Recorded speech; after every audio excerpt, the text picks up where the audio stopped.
Welcome to another installment of our conversation series titled Combating Corruption in Latin America, Challenges, Opportunities, and Innovation. My name is Carlos Grover, and I'm the co-chair of the Anti-Corruption Law Interest Group of the American Society of International Law, AZIL.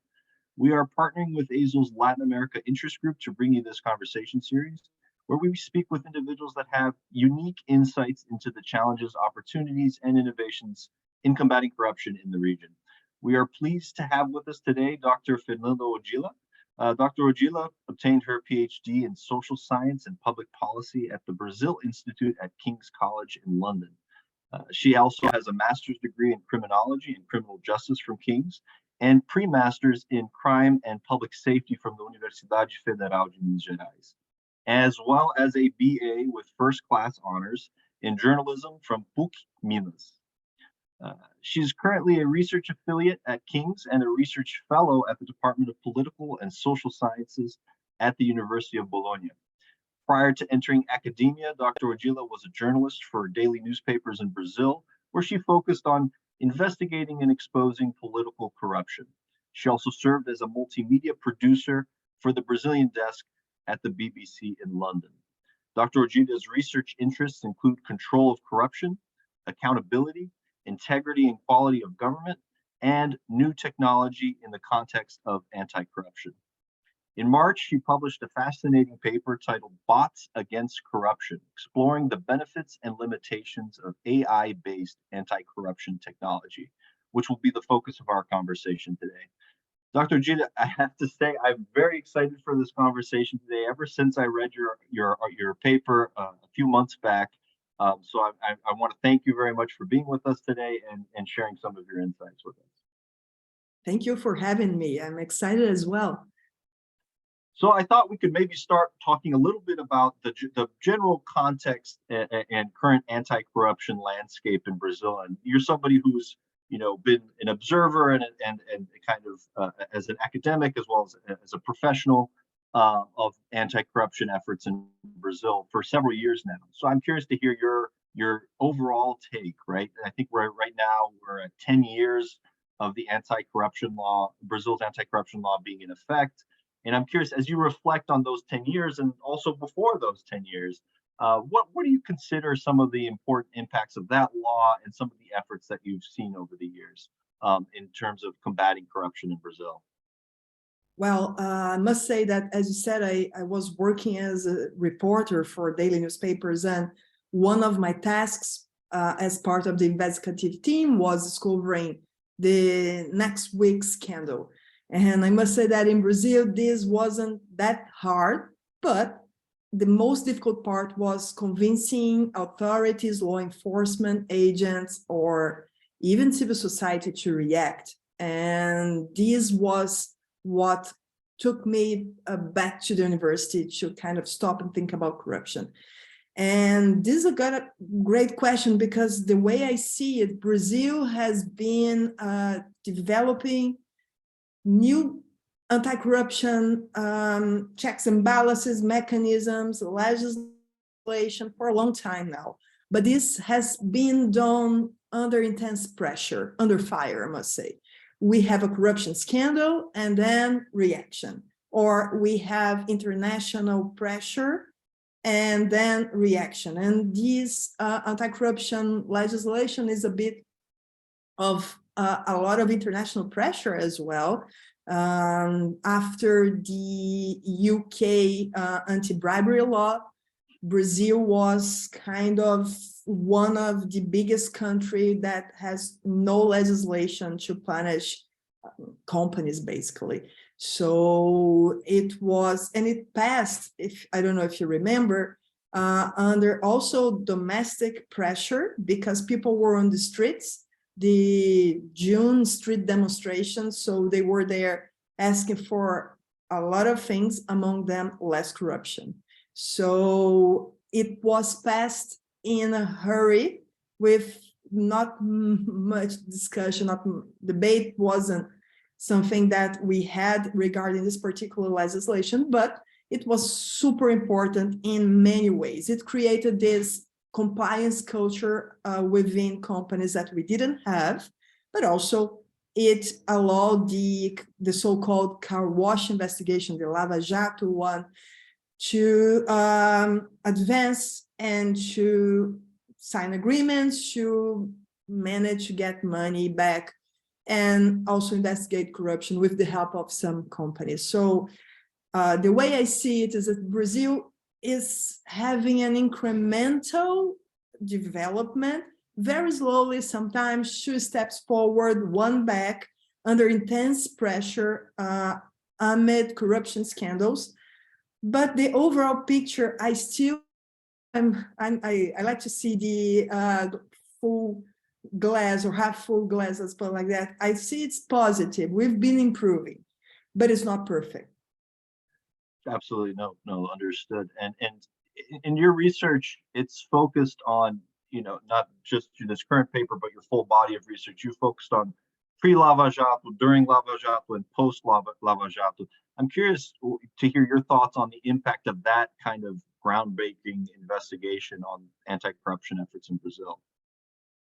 Well, I can tell about the technology that has been used in Brazil, and I guess we do have, in the case of artificial intelligence applied to anti-corruption, one initiative from 2009 developed by the Revenue Service, then another one in 2012, but most of them emerged almost together with Lava Jato. So I think there was this, especially in the beginning, this feeling that we could curb corruption, we could advance in anti-corruption mechanisms.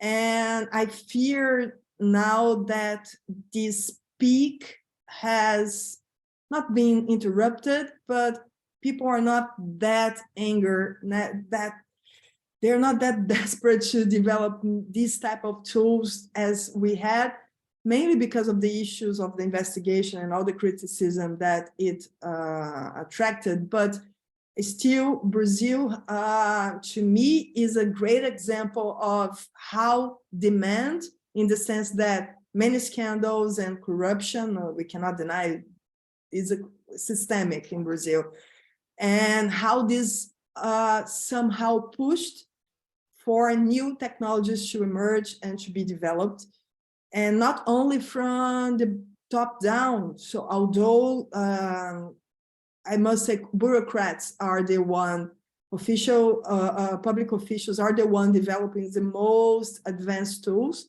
but also we do have initiatives from the bottom up. Civil society is very active as well. And again, because Brazil has a lot of data available. So this is something that strikes me when I need to use the FOIA in the US. Sometimes it's not that easy to get access to information. And in Brazil, is again, I'm not saying it's perfect. We need to improve a lot, but our freedom of information law says that information needs to be offered to the person who is requesting it in a machine readable format. So this makes massive difference to develop new type of tools. But going back to your question, I think the car wash investigation was very important to raise awareness and to show that corruption maybe is widespread. But also, I think it's important to think that it's not only by punishing that we are going to stop corruption, because we punished a lot of people, but they managed to come back, some of them. And we had a lot of questions about the rule of law, how the investigation was conducted, bias, ethical issues. And I think it's not, corruption cannot be a fight, whatever. We need to be very careful. Otherwise, we are going to make the same mistakes we are trying to curb, right? No, that's an interesting perspective, right? Consider thinking of corruption not as a fight at all costs, but something that has to be balanced against other issues like human rights and these other important things that we as a society consider very important. And I think that's an ongoing dialogue right now. So as you mentioned, right, there's initially a lot of enthusiasm, a lot of interest in developing these tools, and now maybe the pendulum swung a little bit in the other direction, and there's some thought and discussion about, were there excesses in certain areas, and that kind of thing. I wonder, right now you mentioned demand for these tools or developing these tools is maybe at a lower point. Do you see demand coming back to focus more on developing these tools again? Or do you think this is just kind of a natural part of the conversation where there's going to be moments of a lot of interest and sometimes less interest? Well, I've been writing about it. There is a book coming, I hope early next year.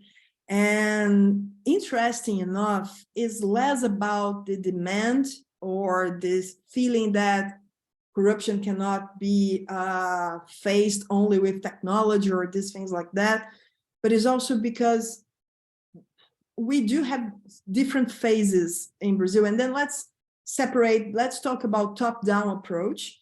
And it's very interesting to see how innovation became a cultural thing within public organizations, the public administrations at the federal level. State and municipalities still lag behind. They are not that developed as we are at the federal level. And it started with lonely civil servants who are interested in technology and who realized that they could use their own knowledge to develop and to speed up procedures. But the story is not that simple or smooth. I really like, I'm going to tell you, it's going to be in the book, but I'm going to, I don't know, break the news. The scoop is here. A civil servant within the revenue service, he passed the formal exam and he becomes a civil servant in the late 90s, I think.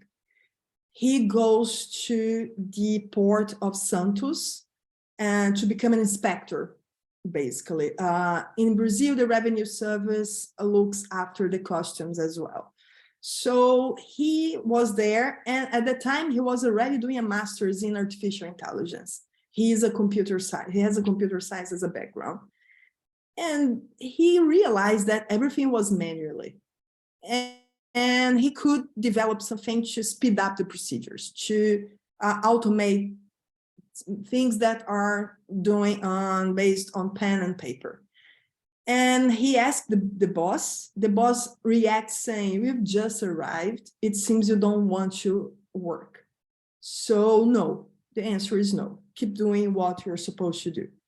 He still insists, and he creates the tool.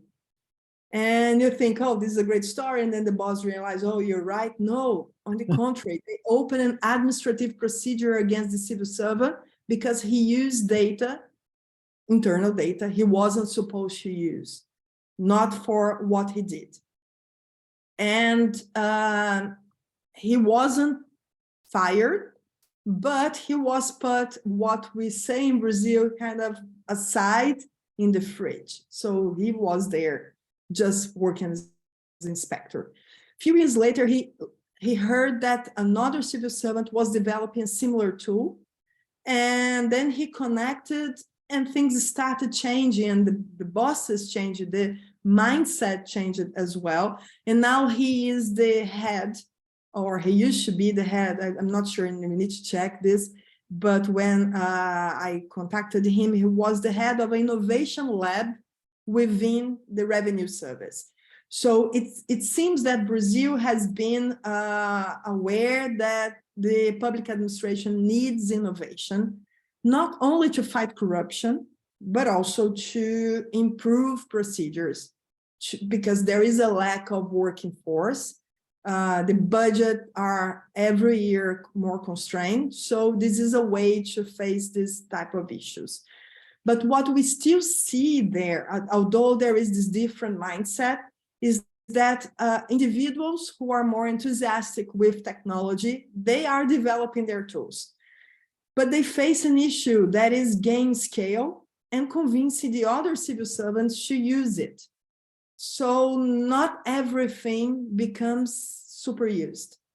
And this is one of our findings. So that's why I'm saying that it's not, we reached a peak and we are in a tableau right now, but I think it's more because they realize they cannot keep increasing their portfolio if everyone is developing something that is not very useful. So there is this reflection on what the frontline civil servants need.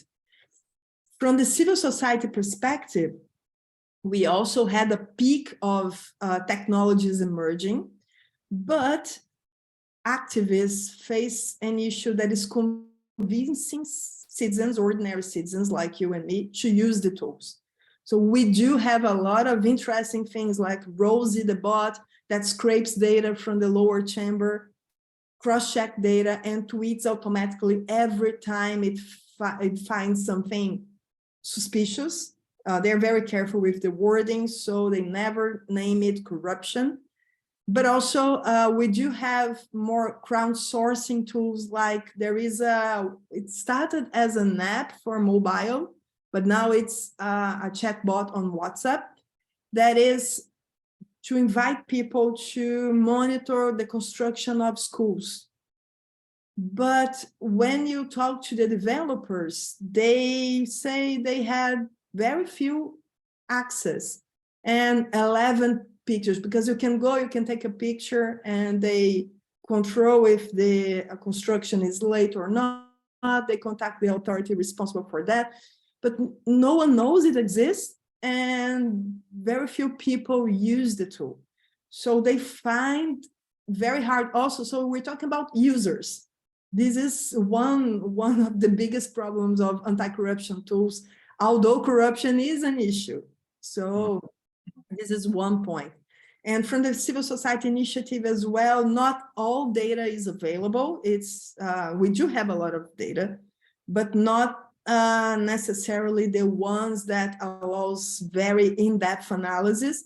And now with the data, the privacy issues and the data protection legislation, this is even harder to circumvent, because mainly, so for example, Brazil had very recently open on the electoral court the list of people who are affiliated to political parties. During the campaign, this list disappeared because they thought they were hurting the GDPI legislation. So I'm not sure how these are going to make the life of activists, anti-corruption activists who engage more in anti-corruption technologies difficult or not, but it's something that we need to discuss as well.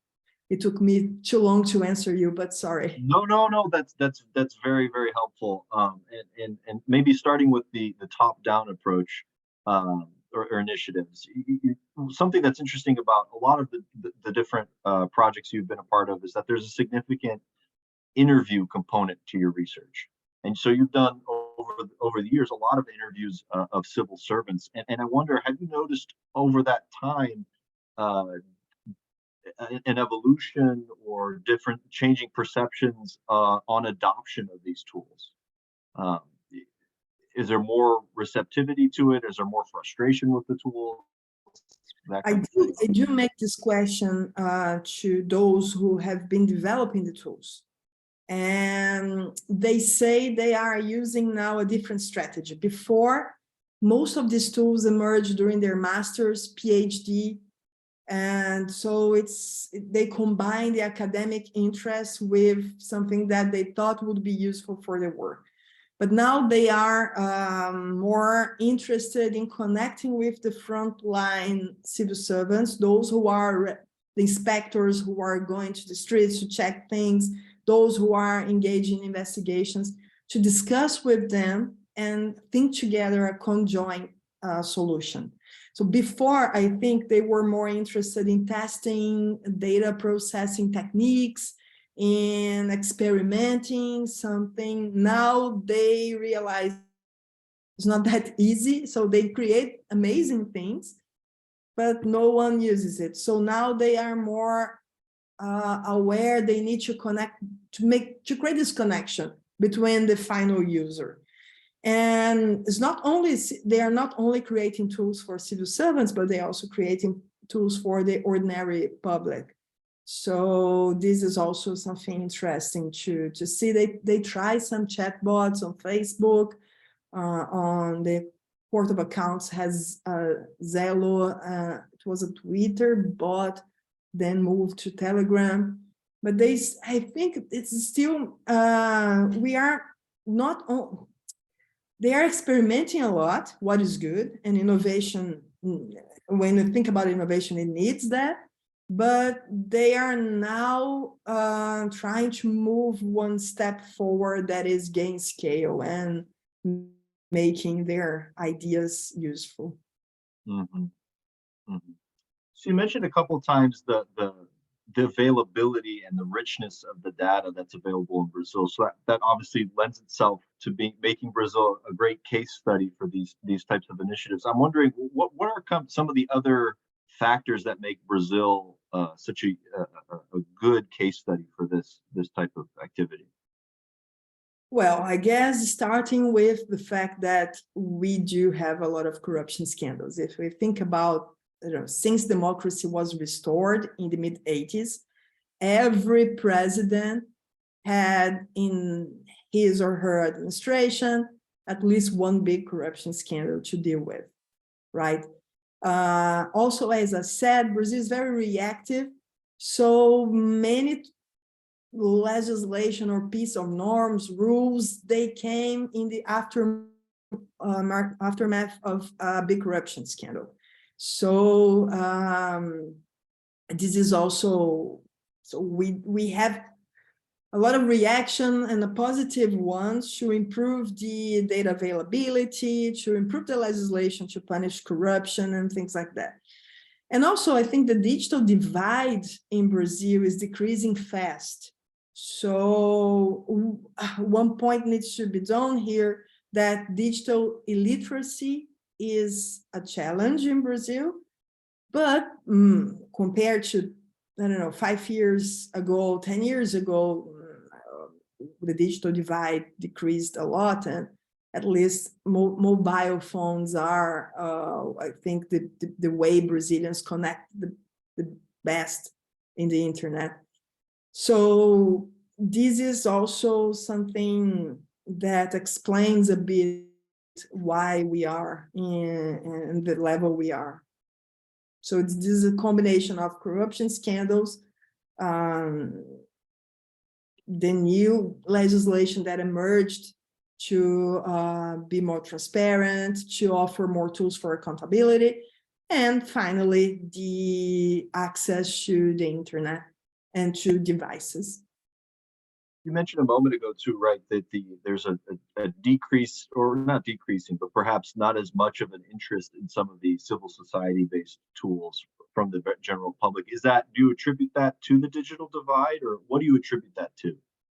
I'm still trying to answer this question myself, because of course, everyone seems to be very annoyed with corruption. And this has been used as an electoral tool. It's a banner, anti-corruption, and every election, this appears in the political rhetoric, and rhetoric matters, I would say. But I don't know, it's very hard to convince people to react or to act against corruption. I don't have the answer to you, but this is something that activists, especially those developing digital tools, complain a lot. They see the journalists as anti-corruption actors, and some of the activists are targeting these people. Others gave up from reaching the overall public, and they're more interested in other activists, so to try to engage with whom is already engaged. But they also face issues on this, because it's like imposing a new agenda to someone who is more into environmental issues, human rights issues, or in education, I don't know, pick a topic. So I don't know if we need to have tools like, I don't know, the iPhone, that every year has a new update, new functionalities to keep people willing to use it. I don't know if the answer is gamification and create incentives or rewards for those who use this type of tools. I don't have the answer. I wish I had, but because to me, this is striking, I must say. To me, when I started doing the research I've been doing, I don't know, in the past 3 years now, I thought that the most difficult part would be having a good idea, an innovative idea, and actually developing the tool based on AI or any other emerging technology. But this seems not to be the thing. And people are doing that, but they don't have sustainability. I think the big question here is how to reach sustainability, especially from the bottom up. That's fascinating. Yeah. So it's funny because I think you probably have moments in time where these bottom-up initiatives are very high profile and they get a lot of attraction, but then or attention, but then soon after, and one of the interesting stories you tell in the paper is of Rosie identifying a congressman who had submitted for reimbursement 20 or 12 kilograms of food for reimbursement in one day, which then prompted, a public apology and a promise to pay back the amount. So there was a lot of attention around that particular incident, but over time, sustaining that kind of attention and awareness, it sounds like it's one of the central challenges for some of these bottom up initiatives. Yeah, and I think even for politicians, because I think they tend to react when they are pressured in a way that is very new or just before the elections, because then they cannot control and then don't know exactly the impact of this type of monitoring. And even the politicians, they stop replying. The other day, it's been a while that I don't check on Rosie, but I remember they had issues as well because they used to tag the politician Twitter account, and they blocked Rosie. Twitter blocked Rosie many years ago because of that. Probably someone denounced it. So the deal to get back to Twitter and start tweeting again was stop tagging the politicians. So this already reduces the visibility of the tool. But very few people now share, but the other day there was a very interesting conversation because Rosie operates in petty corruption or misuse of public money, more broadly speaking, but not big amounts of money because it's a meal and alcoholic beverage. Politicians cannot use public money to buy them. So every time there is beer, wine, vodka written in a receipt, Rosie identifies it and identifies it as a suspicious expenditure. But there was one day they noticed that a civil servant had two burgers, no, representative, sorry, had two burgers, and they cannot buy two meals or they cannot buy a meal for someone else. It's only individual meals. And it was not just a burger, it was a burger in a very fancy restaurant in Brazil and a very expensive burger. And so the Rosie did what she did. What she does is basically, oh, I found this expenditure suspicious. Would you like to help me to check it? Someone check it and tag. Then a person tagged the politician saying, hey, you had two very expensive burgers. And then the politician replied, no, I hadn't. It was just one. And then many people start looking at it and say, yeah, no, the receipt is clear, two burgers. It seems silly, small, but I think this is very telling because it is the citizen, the voter interacting with a politician and say, oh, we are looking what you're doing. Our eyes are open. It's a burger. Yes, it is. but we're still, is our money. And I like this story, but unfortunately, it's not what we've been seeing. Very few politicians are reacting to Rosie. Very few people are following Rosie's tweets now.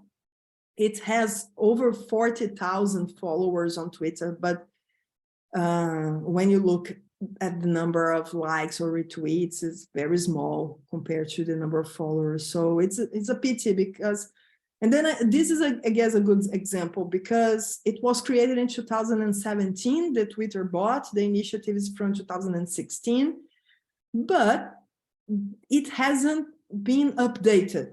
So the same tweet line, the same type of post is not very interactive. It's very repetitive. So this is something that I've been asking myself, if part of the issue requires innovating the innovation, we need to kind of update and be innovative every single day to keep people, to attract people attention. Let's put it like that. So you look at, in the paper, you look at 31 cases, 23 of them are kind of top down, as you described them, right? Developed by government, all of which are, one of your criteria is they had to have been on operation as of 2020. I'm curious, based on your review of the different AI-based tools, what's your overall assessment of their promise or lack of promise for anti-corruption in efforts in Brazil? And then also, outside of Brazil, how effective do you think this is a tool to combat corruption? Well, most of them are related to monitor public expenditures, especially public procurement, but also representatives expenditures and things like that. We do also have some tools looking at citizens' complaints and denunciations, or to collect data and to analyze what comes from that. Or, for example, there is a very interesting tool named Faro, and that do a pre-analysis of all the reports and denounces that arrived, to classify them, to score them, and see which ones are going to be a priority in terms of investigation. And we do have also the judiciary creating a lot of tools to monitor criminal and court procedures. And the judiciary in Brazil is, I think, one of the branches that has been developing the biggest amount and really fast, and is still under the radar. No one is kind of assessing this type of tools. But just you to have an idea, the CNJ, the National Justice Council, made they contacted all the courts at the federal and the state level in Brazil, and they realized that in 2021, there were 41 tools or projects being developed or already in place. In 2022, there were 111. So this figure increasing by 171%. But we don't know exactly what's happening there, which type of tools. And then this is something that also called my attention. Yes, we do have a very fertile ground, and many things are emerging, not only in Brazil, but we still don't have open discussions about the risks, about bias, fairness, and how these tools are held accountable. So to me, this is the biggest issue, because we assume they are using high quality data, although we are not sure. We assume they have the best intentions, but no one has audited this type of tools. No one have access to this type of tools. So I think we need, because this is a bit different when it facial recognition systems, credit score, or even self-driven cars. These are areas, or even now with ChatGPT, everyone is kind of talking about the issues, the potential risks, harms. But when you think about the discussion on anti-corruption tools, there is still this enthusiasm and this expectation that it's going to finally give a more bias-free solution to fight corruption. And we know it's not like that. So I think I urge people to start thinking about it critically and thinking about the risks of this type of tools. And I'm not saying they cannot be used. I think they help a lot because they are able to process data in a speed that no human is able to.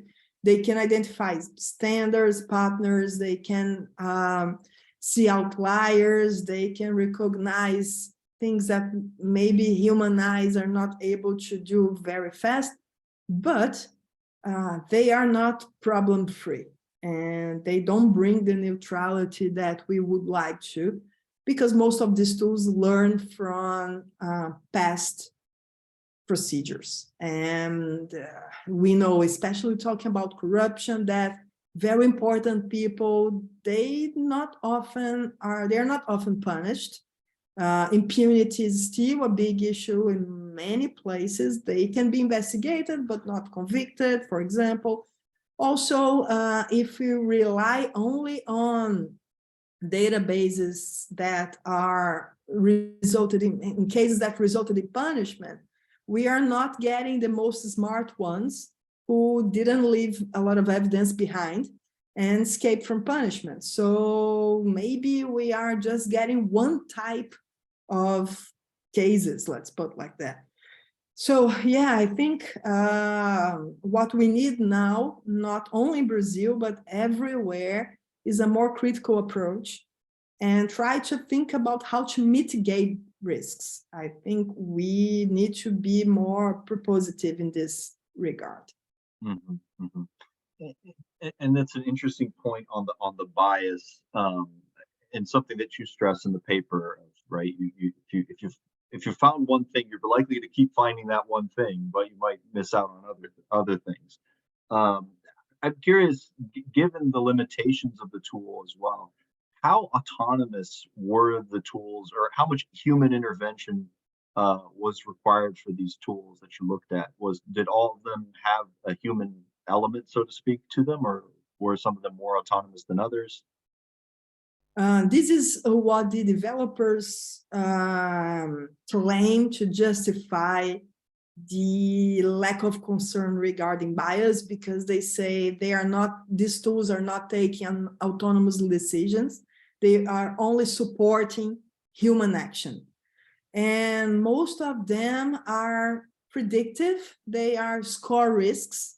So they analyze a bunch of data and they say, oh, this company or this individual has a profile that is very likely, that is suspicious.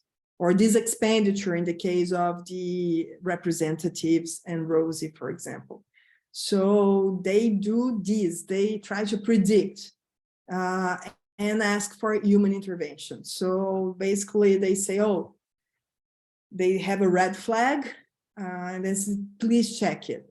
And then a human go there and checks it. But so we are far from having a more, I don't know, self-sufficient technology. But still, I think, imagine, so there is a very good study from two researchers from the University of Campina Grande here in Brazil, and they had access to they are computer scientists, and they tested the level of fairness of these tools related to public procurement. And one of the main feature of that has the biggest wave of these tools are having been punished before the company. They are looking at companies. So if they are in these blacklists, if they were investigated for any fraud, or trying to fraud bidding process and things like that. They also add high weight to if the owners of the company received or receive social benefits. And the rationale behind this is very explainable, is that if you're very poor and that you need a social benefit, it's very unlikely that you have a company. So there's a high chance that you're a straw man, and that's why. And also they give a high weight to the companies that were just open, new recent business. Again, with the argument that there are companies that are created just to fraud the bid, to be a competitor, but they are a shell company. They are a facade to fraud some competition. But then when you kind of run the analysis, the companies that are being targeted the most or more likely to be inspected are the ones who have among their owners poor people and recently opened business.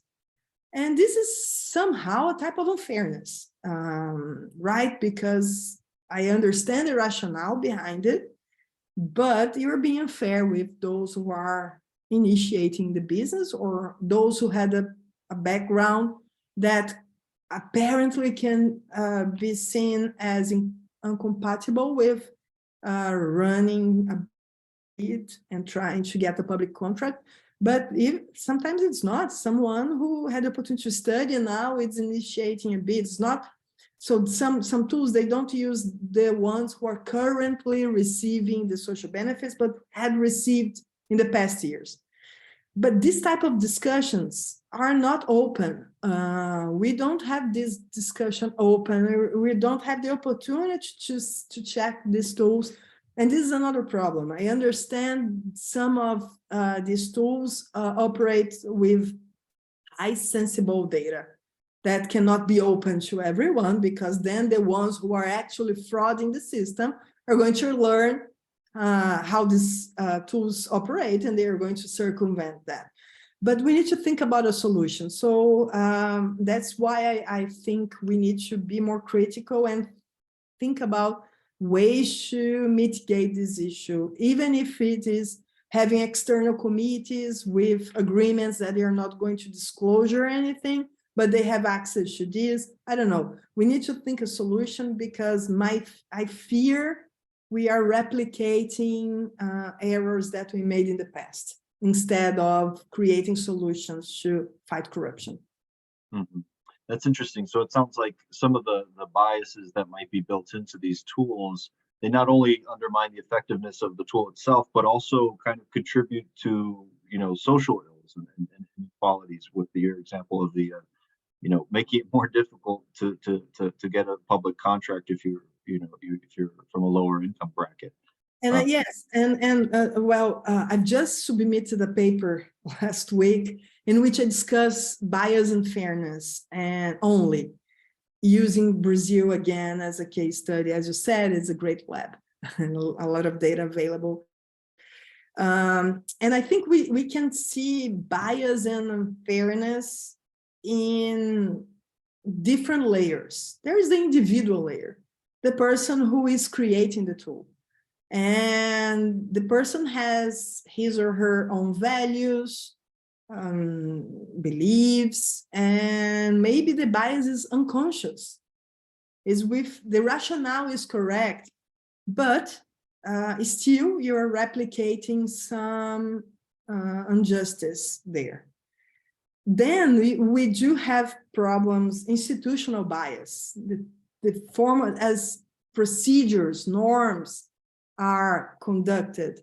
If we think that's the thing, when you think about AI tools, or we need very clear rules, because you need to tell the machine, if this is X, then this is Z, for example. And the machine needs clear rules. And we know that there are types of corruption that are not very clear. So I'm going to go back to Rose's example because it's a very good one. It only looks at the expenditures of the lower house, the lower chamber. It doesn't look at the Senate. And why?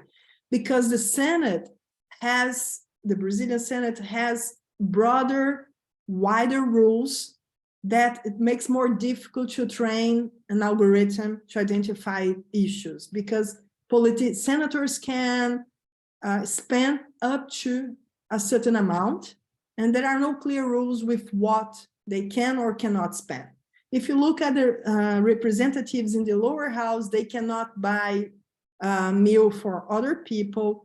They cannot buy alcoholic beverages. There are clear rules. So if there is beer written there, then this is suspicious. It's not regular, even if it's just one beer.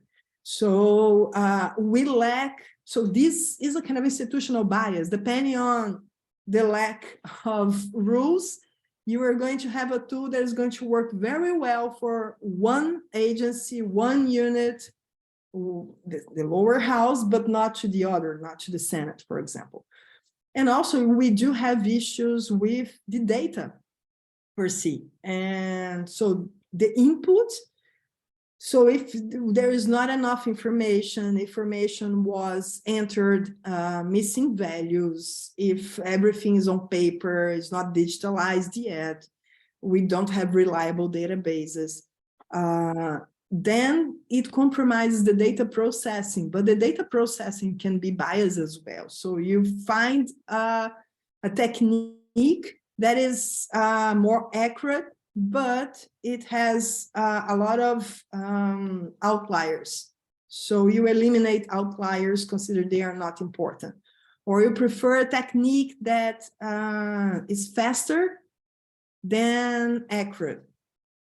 So there are trade-offs in the techniques that compromises also the quality of the output.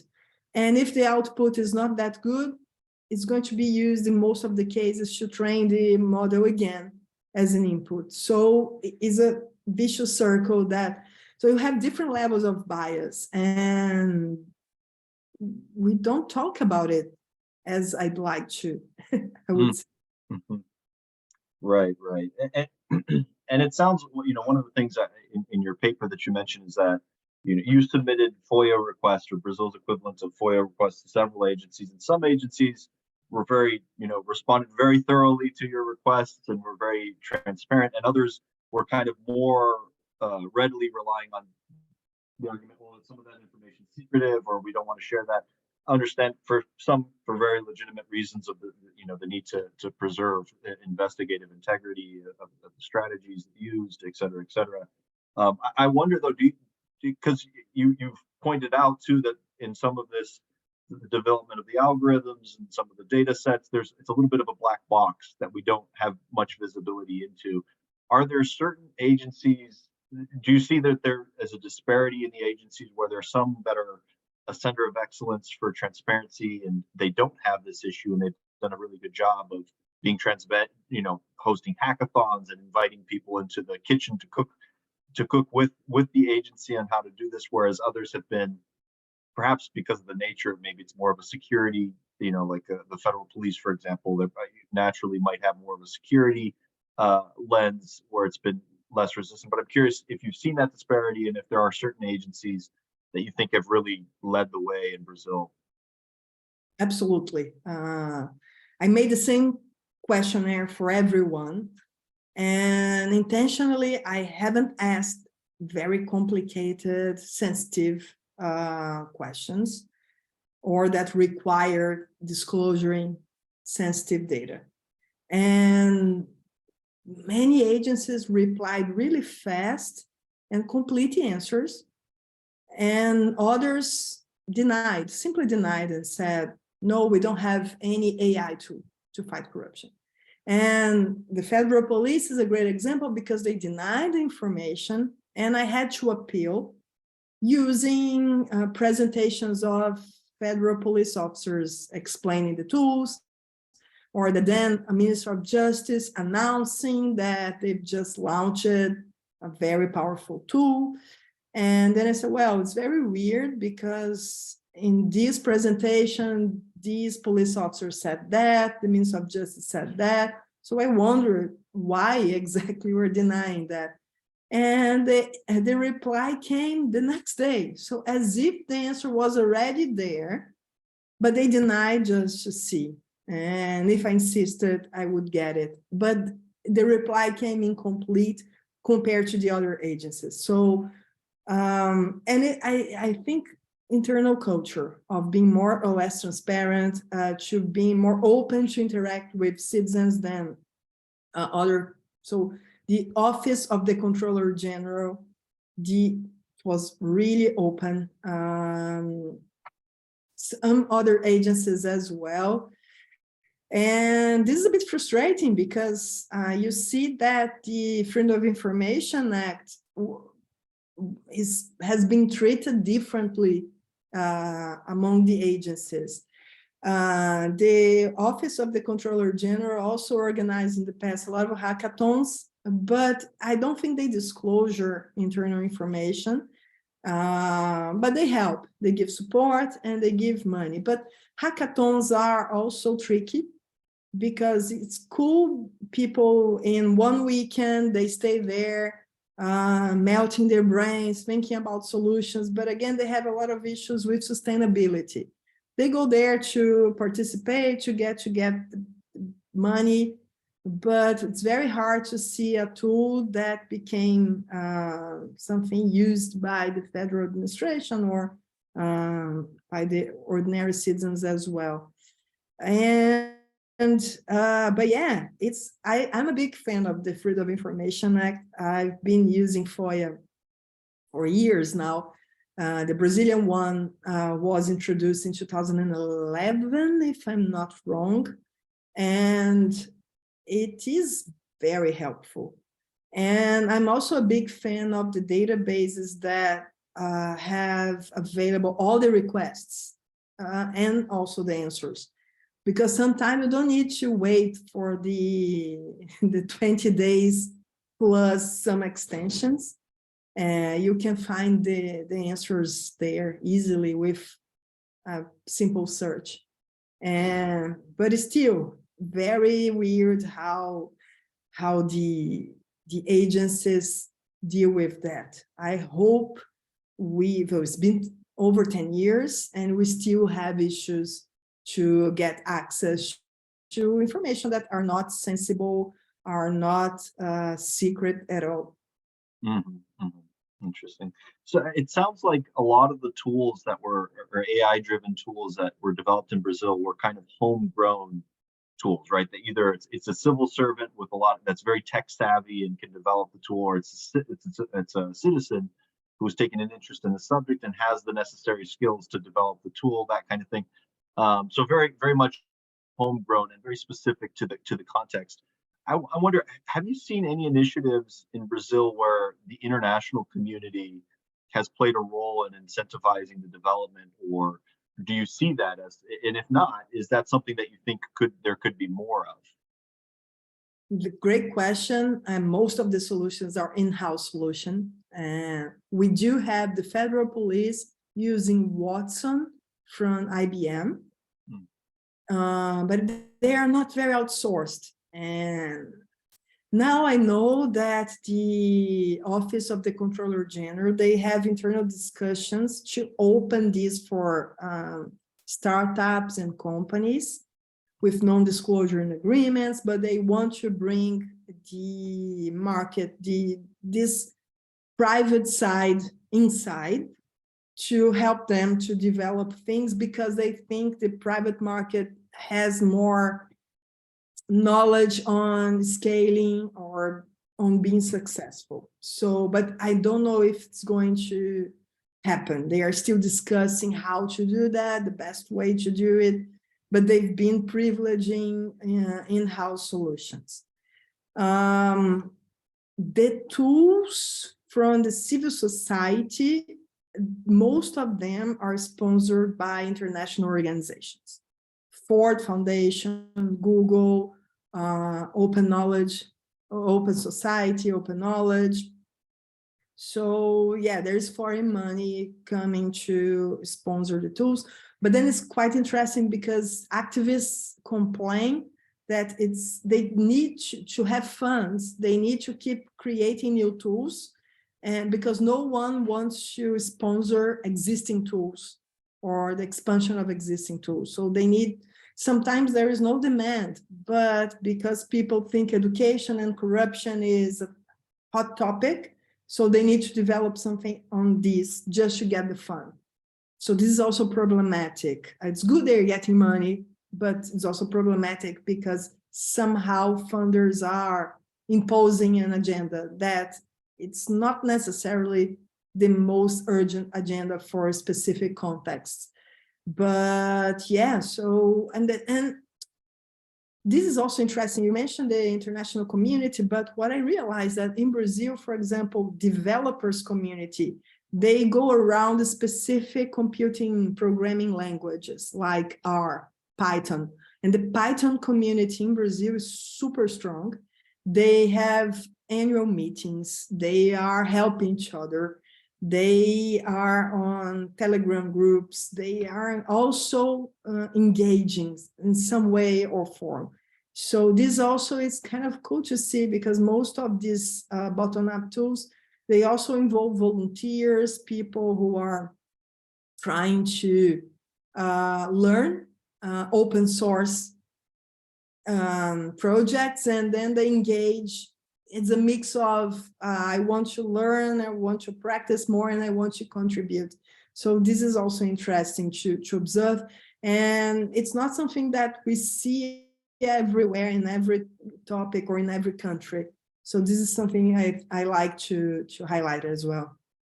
No, that's fascinating, and it sounds like it's a community of very engaged folks that are really driving. And there's the real challenges you described earlier is having this kind of sustained attention from the public on some of these initiatives. But fascinating. But Dr. Odilla, we're out of time, but thank you so much for sitting with us today and speaking with us about some of these insights from your paper and over the course of your career that you've drawn. I think there's a lot of interest, right? You mentioned Chat GPT. I think every third headline you read nowadays is either about Chat GPT or maybe even written by Chat GPT. We don't know. But there's a lot of interest in the subject, and it's something that, applied to our area of anti-corruption, I think there's a little less out there, little less information out there. So it's always helpful to have insights from folks such as yourself that have been focused on this before it was cool, even. Yeah, no, thank you. No, it was a great talk. And yeah, I see, for example, the US very recently organized a hackathon for developing anti-corruption tools using emerging technologies.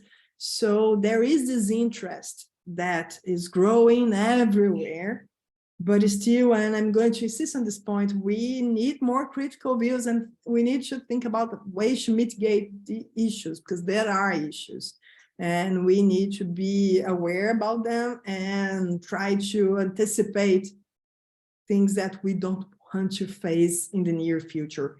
And these kind of things, they run fast, right? So what is very innovative last year, today is not anymore. Right. No, absolutely.